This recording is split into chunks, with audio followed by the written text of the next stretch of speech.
네, 여러분 안녕하세요. 수정쌤입니다. 이번 주하고 다음 주에 걸쳐서 대학교 1학기 기말고사가 있는데요. 그래서 학원에 반수에 대한 문의도 많고 논술로 반수하면 어떠냐는 문의도 많아서 그런 부분에 대해서 미처 말씀드리지 못한 조언 몇 가지 드릴까 합니다. 일단 반수를 할 때 요 정도면 성공일 것 같다라는 느낌을 한번 생각해 봐야 되는데요. 예를 들면 고3 때 수원대를 진학한 학생이 지금 다니고 있는데 반수를 해서 국민대를 갔다 이러면 성공이라고 생각합니다. 고3 때 세종대에 입학한 학생이 재수해서 서강대에 안착했다면 정말 대단한 게 성공을 한 거고요. 고려대를 다니던 학생이 의예과에 합격해도 반수나 재수로서 성공적인 건데, 차태의 건국대를 가는 학생이 재수를 해서 경희대에 입학했다라고 하면 약간 아쉽다? 반수나 재수라면 이런 케이스가 꽤 많고요. 반수 같은 경우에는 현역 때보다 성적이 더 떨어진 경우도 은근히 많아요. 그래서 최종적으로 반수해서 성공하는 확률은 많아야 20% 미만이라고 알려져 있습니다. 여러분들이 익히 예상하시는 것처럼 반수가 어려운 이유는 여러분들이 작년 수능 11월 16일 이후에 지금 6월 16일까지 딱 7개월의 시간이 흘렀는데요. 그동안 여러분들은 대학교를 다니셨죠? 그러면서 수능 공부를 하겠다고 계획을 세운 학생도 있었을 텐데 실제로는 대학생활을 하다 보면은 수능 공부를 병행하기는 정말 힘들어요. 그래서 차일피일 미루다 보니까 1학기를 다 보내고 이제서야 방학이 되니까 반수 한번 해볼까 하는 학생들이 많을 텐데, 여러분이 지금까지 다녔던 대학교에 한 발을 담그고 여차하면 돌아가리라 이렇게 생각을 하면서 반수를 하면 무조건 실패합니다. 물론 우리 학생들이 개개인마다 처한 상황이 다르니까 제가 일률적으로 말씀드릴 수는 없지만, 제가 가까운 누군가에게 권한다면 그렇게 반수를 하고 싶으면 남은 학기는 휴학을 하고, 혹은 휴학이 안 된다면은 그냥 대학을 그만뒀다라고 생각을 하고 반수에 목숨을 걸어야지 성공을 할까 말까 하고, 어떤 학생들 같은 경우에는 논술로 반수를 한다면서 대학교를 2학기 때도 다니면서 재수를 하겠다 이렇게 생각하는 학생도 있어요. 근데 제가 오랫동안 경험을 해보면 그렇게 대학에 한 발을 걸쳐놓고 반수를 하면 진짜 될 것도 안 되고 오히려 고3 때보다도 더 성적이 안 나와서 그냥 당연하게 여러분의 전적 대학교로 돌아가는 경우가 정말 많았습니다.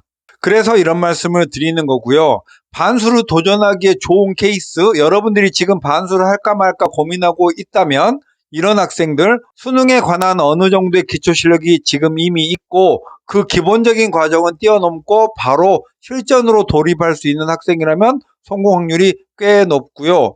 수학 실력이 탁월해서 논술로 재수를 준비하는 학생도 괜찮긴 합니다. 그런데 위의 경우에 해당되지 않더라도 여러분이 대학을 다니면서 반수할 거야, 재수할 거야 이런 생각이 머릿속을 떠나지 않았다면 저는 인생에서 한 학기 정도는 투자해 보는 것도 나쁘지 않다고 생각합니다. 어떻게 보면 해도 후회할 수 있고 안 해도 후회할 수 있지만, 그렇다면 해보고 후회하는 게 더 낫고요. 먼 훗날 여러분이 30대가 넘어가더라도 반수를 안 해본다면 그때 할 걸 그랬어 라는 후회를 정말 많이 하기 때문에 해보고 싶은 건 해보라고 말씀을 드리고 싶어요.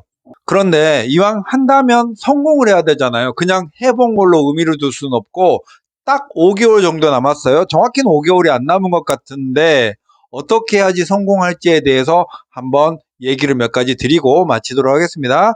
첫 번째는 여러분이 대학생을 하면서 이제 어른으로서의 생활을 했습니다.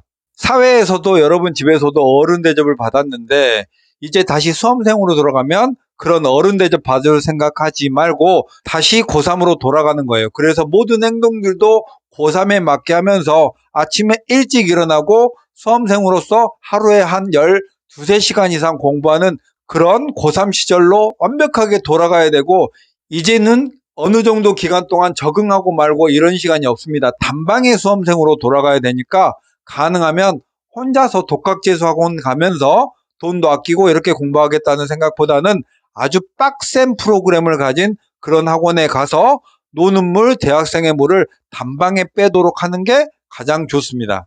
예년에 저희 학원에도 반수하러 온 학생 보면은 처음에 한 이틀은 정말 죽으려고 해요. 근데 일주일 정도 학원의 프로그램을 따라가다 보면 다시 언제 대학을 다녔나 싶게 수험생으로 돌아오고, 그리고 다시 수험생활을 열심히 해나가는 모습을 보였으니까 우리 학생들이 반수하겠다는 의욕이 있으면 그 정도는 충분히 해낼 거라고 생각하고, 요즘에는 논술에 대한 관심이 많다 보니까 대학을 다니면서 반수하겠다는 생각을 하는 학생이 많아요. 학원에 주말에 논술 수업을 들으면서 평일에는 대학도 다니고 수능 공부도 하겠다? 이거 거의 지켜지지 않습니다. 나는 달라요 라고 말해도 진짜 지켜지지 않아요. 그래서 논술 공부로 반수를 하고 싶다면 수능 수학과 수능 최저도 맞추는 게 좋겠고, 수능 수학 공부도 인강 보면서 하겠다 이렇게 느슨한 생각보다는 어딘가에 학원에 가서 좋은 선생님에게 배우면서 공부를 하는 게 빨리 여러분의 실력을 회복하고 현역 때보다 더 성장하는 길이에요.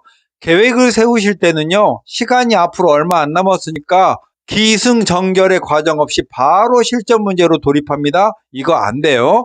여러분이 지금 남은 5달을 쓸 때도 남들이 겪었던 과정을 짧게나마 거쳐야 되니까, 지금까지 수능 공부를 안 한 지가 한 7개월 된 분이라면 지금부터 한 달에서 한 달 반 정도는 각 과목의 기본 개념을 다시 공부하고 그 이후에 다시 그 다음 단계로 넘어가는 게 좋지, 시간이 부족하다고 해서 바로 실전 모의고사부터 돌려보면 안 된다는 사실을 여러분이 더 잘 아실 거예요. 그렇게 단계를 건너뛰어 버리면 공부가 안 되니까 여러분이 반수를 하겠다는 그런 의욕과 꿈마저도 갑자기 너무 큰 벽이 되는 그런 느낌을 가지실 수 있고, 그렇게 공부를 계획했다면 처음 가장 좋은 책은 수능 특강인데요. 여러분이 수능 연계 교재를 공부할 때도 지금 수능 완성 교재가 이미 나왔습니다. 그렇지만 수능 특강을 한 달에서 한 달 반 정도 먼저 공부한 후에 바로 연이어서 수능 완성을 하면 다른 학생들 간의 갭을 줄일 수 있다고 생각이 들고요. 논술로 반수를 하고 싶은 학생이 있다면 수능 수학을 학원 다니면서 공부하면서 병행하는 게 절대적으로 좋다고 했습니다.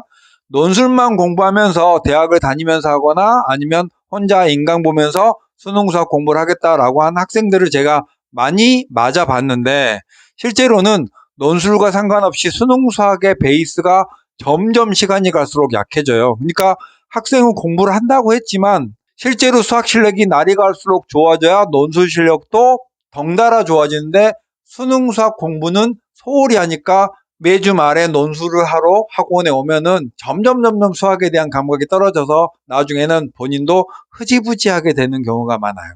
90% 이상이 그러니까 나는 예외일 것이다 라고 생각하시면 안 되겠습니다.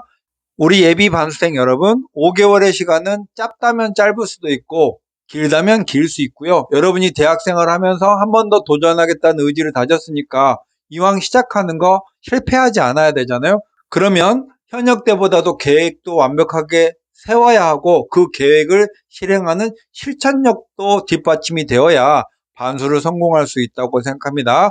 어쨌든 큰 도전을 하기 위해서 첫 걸음을 떼는 우리 반수생 여러분 환영하고요.